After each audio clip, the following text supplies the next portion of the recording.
Hello, I'm Nola and welcome to my channel Intuitive Nola.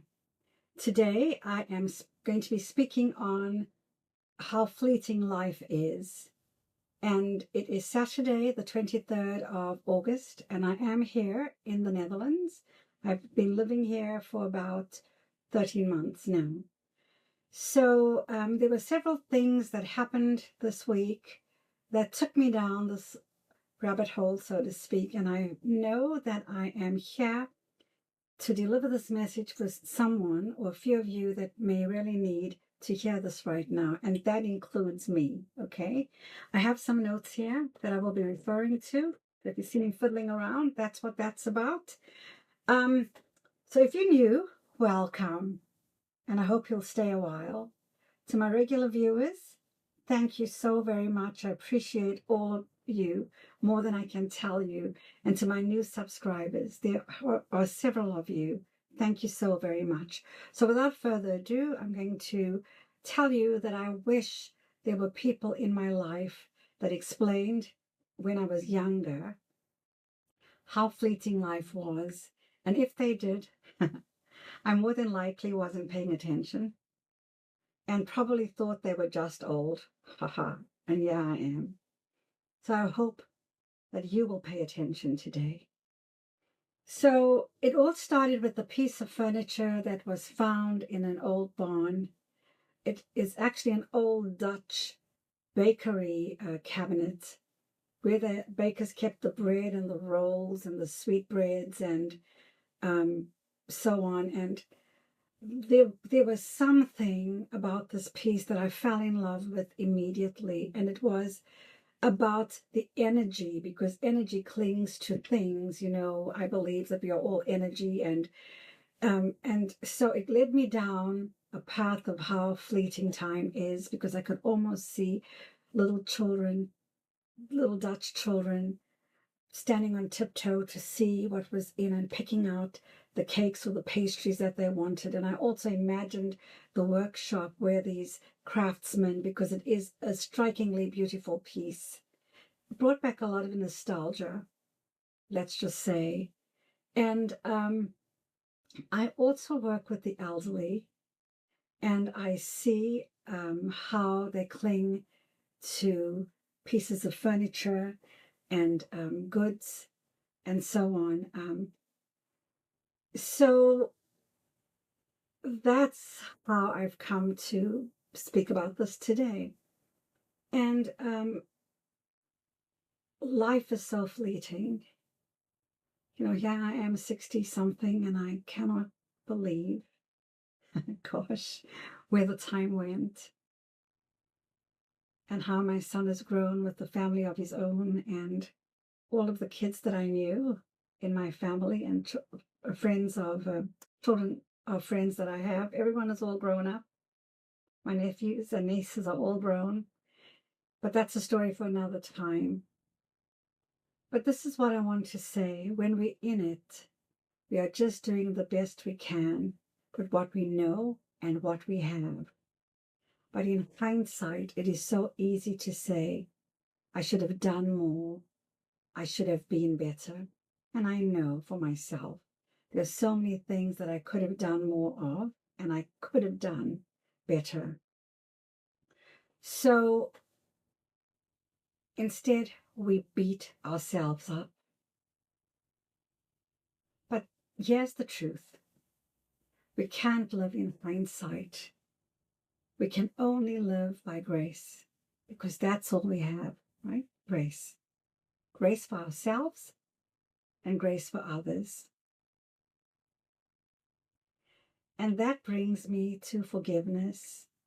When people say, I forgive you, sometimes what they mean is, I forgive you, but here are the conditions. Here's what you owe me. But forgiveness with strings isn't forgiveness at all. It really isn't. Forgiveness stands freely, or it doesn't stand at all. Now, let me be clear. If someone abused you or harmed you in unspeakable ways, spiritually, physically, or emotionally. That kind of pain is different. That's not what I'm speaking about. That's a different kind of healing. What I'm speaking about here today are the ordinary grievances we carry, the disappointments in our families, in our parents, the gaps between what we longed for and what our parents, our partners, or our friends could not give us. Not because they didn't care, but because they didn't know how to. You cannot give something that you don't have, and we become the behaviors that we learn unless we choose to do otherwise. And here's something that I've come to learn as I've grown older. When we become adults, we fight our own battles, and then we begin to see things differently. We remember our parents are not just as parents, but we see them as people. At least I have, and I'm sure you have too. These are people who carried struggles we knew nothing about. People who, in their own way, were just trying to keep the roof over our heads and the wolf away from the doors, so to speak. I too have regrets of things I could have done differently with our son. I know there were lots of things I could have done differently, but I had to let myself go and understand this. I did the best that I could within the circumstances at the time. So when we see ourselves and we see our parents in that light, I believe that forgiveness comes a little easier. It's not perfect, not simple, but softer. Do you agree, beloved? This week I've been wrestling with dreams also, dreams of my late husband, Don. Dreams of trying to reach him, only to find the road muddy and blocked. And then I have my precious aunt, who told me this morning that she too dreamed of her late husband. And dreams carry symbols, yes, because I interpret dreams, I have for many years now, but they also carry grief. And grief, beloved, is never tidy. We lose so much along the way. We lose parents. We lose children. It is not the way life is meant to be. The very order of things feels broken. I can barely imagine when parents lose a child. It is not something that I have ever experienced directly, God forbid. So I cannot really speak on this but it has given me reason to pause, because I have two sisters who lost children. One lost a little girl, a pre-teenage girl. And how does one recover from that?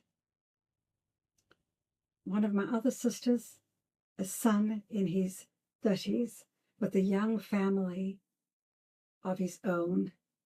He lost his battle with cancer. Devastating, to say the very least. How they rise each day, or how you rise each day, how do you keep breathing?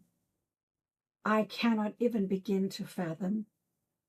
And yet they do. Yet you do.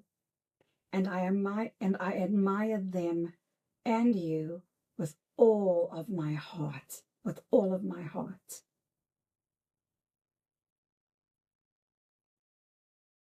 We lose husbands. We lose wives.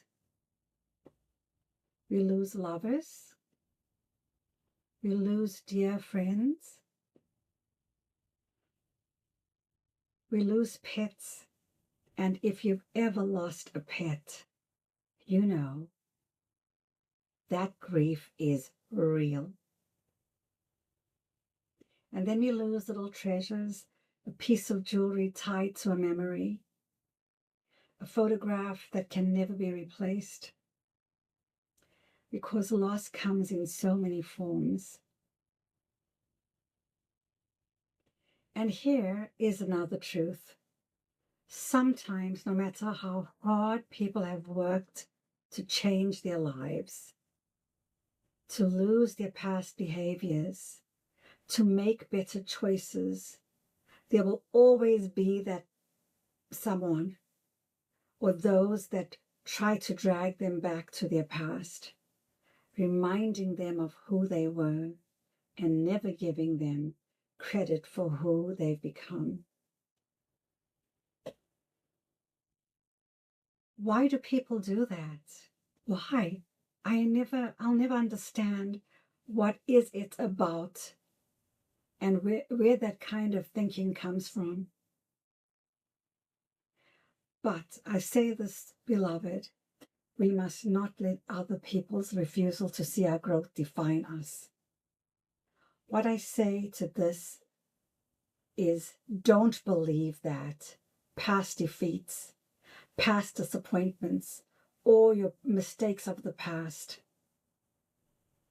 will keep you from succeeding, because you will and you can succeed, and you have succeeded. True success grows from the lessons learned. Remember that, darlings. Remember that. A hopeful heart never gives up. This month of August for me brings back so much for me. It is the time of the month when my late husband got ill, and his downward slide happened so rapidly. Even when I think of it, it makes my head spin. I look back and I wonder. I go over everything. What could I have done differently? What could have been done differently? Perhaps you find yourself also crucifying yourself. Yes, crucifying yourself with those very thoughts. My precious souls, let me tell you today, let Nola tell you today, I don't have all the answers. I promise you I don't. But let me say this to you. This is what I feel led to say to you. So much of life is beyond our say-so. So much of life is beyond our say-so. We could not have stopped it. You could not have stopped it. I could not have stopped it. The doctors could not have stopped it. We could not have changed it. But still, we carry memory. We carry love. And slowly, we learn to carry it without chaining ourselves to guilt. Maybe that's why, for me, this week, the song by the late, great Luther Vandross, "To Dream the Impossible Dream," has been echoing in me, the lyrics of that song. Because sometimes life itself feels impossible. To forgive feels impossible. To live through loss feels impossible. And yet we dream it anyway. We keep moving anyway. And in the movement, in that grace, you find a way forward. As I said earlier, it started with a piece of furniture, and I work with the elderly, and I see the things that they cling to. It's the memories. You know, after I lost my husband, the big house with all the trappings and the furniture and the this and the that didn't matter anymore. What I missed and grieved for the most was the laughter, the kindness, the love, the hand to hold. Loss is not an easy thing. Letting go of things is not easy because often there are memories tied to those things. But let them go we must, just like that bakery piece. I've been in antique stores. One in South Carolina, I had to flee out of, literally, because I could feel the energy of the departed was still around. That was a dining set, was still around it. And so we cling to things. Sometimes we cling to things too much. Sometimes we cling to people that no longer belong in our lives. There comes a time of letting go for everything. And there comes a time when even we will depart from this earth and go to our other life. So if you've been struggling this week with grief or with admonishing yourself for things that you could have done better, perhaps a loved one, a parent that you should have spent more time with, you should have learned more about the family history. For those of you out there, for those of us out there who still have the opportunity to visit with those and learn the family history, please do that. We all have regrets, but you have to always remember now that you know better, you do better, when you've learned something, you've taught something, hopefully, and when you've received or you have a lot, you have been able to give and share some of that, no matter what it is, materially or knowledge-wise, or with kindness or compassion. So be tender with yourself. Be tender with others. Everyone is dealing with something that we know nothing about. So be kind to yourself, because kindness, beloved, really matters. I believe that. I believe it with every fiber of my being. I've had people be kind to me that have snatched me back off the edge. I promise you. So, if you found this video helpful to you, perhaps you can share it with someone else. Good like. Comment in the comments. Tell me how you have coped. You could share it and you could subscribe so that others, similar-minded folk like us, could join us. And it's free to subscribe. And until the next time, do take care and bye for now.